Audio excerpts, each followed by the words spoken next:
Welcome, artists, to March 2025 and my announcement of this month's painting theme. I'm calling it Get Sketchy. Have you ever noticed that you just get better if you paint or sketch a lot or do a lot of studies? Well, that's what we're going to focus on this month. Over in my Patreon page, I've already made this announcement, and I actually have something on my Patreon page that I call story time. I read from all kinds of different pastel books. I participate with most of them and create my own work. And we're finishing up this amazing book by Jackie Simmons called The Pastel Workbook, one of my favorite books for learning how to paint with pastels. And we're on lesson 8. It's called Sketching for Painting. So I thought we would just go ahead and make it this month's theme. So patrons, I know we're going to have a lot of fun with this chapter and some of the great information Jackie provides on pastel sketching. Now, for everyone else, I wanted to go ahead and share with you a little walkthrough or a flip through for some of my pastel journals. I thought it might inspire you and give you some of the reasons why pastel journaling and sketching or doing studies like this can be so great for getting better as an artist. And here we go. I'm going to show you some of the different surfaces that I use for pastel sketching workbooks. One of them is, it's one that I use a lot for just examples that I'm doing. And it's kind of a sketchy type of thing that I do when I'm just teaching a lesson. This was one of them. I can't remember the name of the lesson, but this is kind of a sketchy type of style. I did these rather quickly and even provided kind of my colors. So sketching doesn't have to just be pencil and charcoal and all of that. You can sketch with soft pastels as well. And I often sketch with Prismacolor new pastels, and I have some examples of those in here. Here's another one where it was just another little series that I did. And the goal this month too is just to sketch and paint a lot. Do little studies and have fun with this. And if you keep these little sketch journals, it's really fun to look back on them and just kind of reminisce or you know, reignite yourself to like, oh yeah, I remember doing that. Now I want to do a serious piece of that. This was one of the sketches that was in chapter 8 where I gave some of my tips, kind of sketching for the beginner, where I sketched this bear. So that is part of lesson 8 where I started it. Oh, and I was going to do these hamsters and I never got back to it. I thought those little guys were so cute.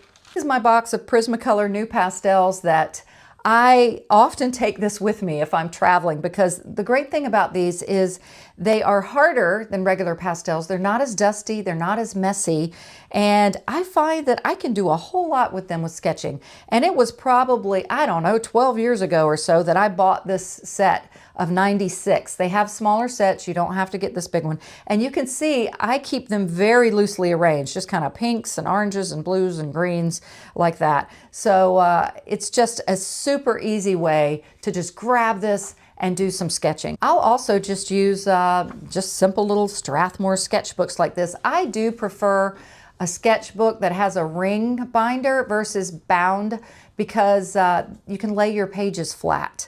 And often in my sketchbooks, because I'm left-handed, often I start this way and work backwards just so my hand doesn't get, or the binder doesn't get in the way of my hand.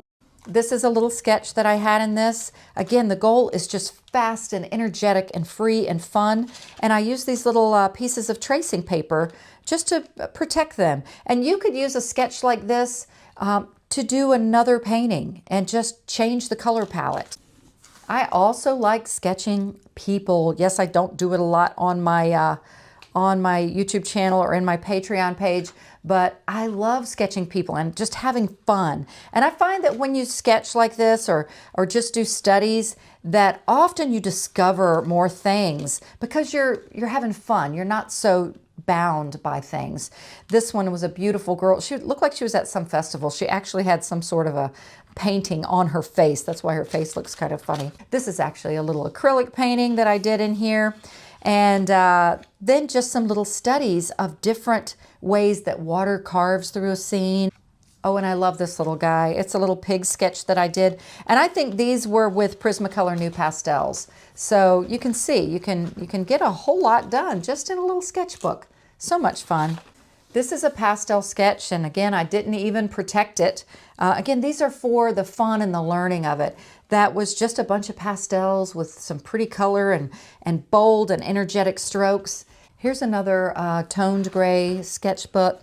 Again, like I said, I often turn it the other way since I've left-handed, and I really do love doing faces. They're just a lot of fun. And here's an example of where I actually did a pastel painting in the sketchbook. So this is just on regular gray toned paper, the Strathmore gray toned paper, and I didn't use any clear gesso or anything. So it really is sometimes quite surprising what we can achieve just on sketch paper. Here is another sketchy example from one of the lessons that I've provided on YouTube and to my patrons. Again, just playing with different color palettes, and I really just encourage you guys to do this because it's really a lot of fun and you're going to learn so much. I also love little sketchbooks like this. Again, I prefer spiral bound, but sometimes, you know, you just have these little glue bound ones and they will fall apart. So if you open and use them a lot like I do. Another benefit of pastel journaling and sketching is you have reference material. Sometimes I'll just go through my sketchbooks and a scene like this will inspire me to create a more serious piece. And it's also just fun to go back and look through your sketchbooks. It's like a walk down memory lane. And most of these are made with very affordable products. Like I said, this is just a sketchbook that's very affordable, and mostly these paintings are done with just the Prismacolor new pastels, occasionally maybe a softer pastel. It's also great to keep a sketchbook for value studies like this. I did this one just with magic marker. I've often used quite a few of these Canson pads with black drawing paper, Canson XL. I keep the paintings protected with tracing paper, and I've come up with a new method you'll see on the next painting for actually attaching the tracing paper. You'll see it here. Instead of me having to fold the tracing paper back each time, I decided to just tape the paper to the back of the opposite side. While I flipped through a few more of these, I thought I would share what I would like you to share for this month's theme. Feel free to share any painting of yours. You don't have to show it in a pastel journal, but something that was a bit more of a study, more sketchy, or very energetic. This next one is actually from a YouTube tutorial where I shared all kinds of different strokes you can make with pastels. And that's something else you may discover with pastel sketching is new techniques or new ways to turn or use your pastel that you haven't tried before.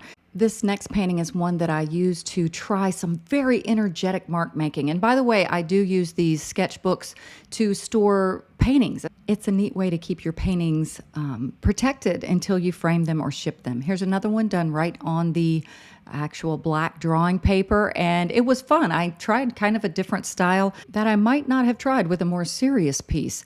I also like using watercolor sketch pads. Yes, you can use these for pastels. I have many YouTube videos where I talk about how you can actually paint with pastels on watercolor, often using clear gesso and a watercolor underpainting. This is one of the Patreon only lessons actually. And it's a great way to get sketchy and just to have some fun. Again, you're not using supplies that are very expensive. These next few paintings on watercolor paper are a few years old, and I was just experimenting and playing, and I do encourage you, I didn't do it here, but to make some notes on your paintings. On some of them I do, a date, where you were, and even something inspirational like an emotion or a Bible verse. And this one, I did apply clear gesso to that one, but I don't think I did to this one. This is a cow that lived in our backyard. It wasn't my cow, it was in a neighbor's pasture, but I grew to love her. I named her Oreo. And pastel sketching is so great for new discoveries and experimenting. I was playing with different color palettes with these simple little marsh scenes, and I really learned a lot. Another thing that you can do is make your own pastel journal. This is a journal that I created and shared how to make the journal and all of the paintings inside over on my Patreon page. And it was that crazy time after COVID where I felt like we could just all join together and paint together, and I called it a time for healing. So if you're a patron of mine, you'll be able to find it in my collections section where I have gathered all of those paintings and how to make the journal together. So if you are an artist that's in our Facebook group called Monet Cafe Art Group, I want you to share away. Of course, you can share any painting that you have this month, but I would love to see some of your more sketchy style pastel pieces. And if you're a patron of mine, you know you're going to be getting the storytime lessons and much more. I hope you'll join me in getting sketchy this month. And you can click here if you'd like to become part of my Patreon family. I would love to see your work. That's one of my favorite things. And you get all of the extra content I'm always talking about. All right, everyone, God bless and happy painting.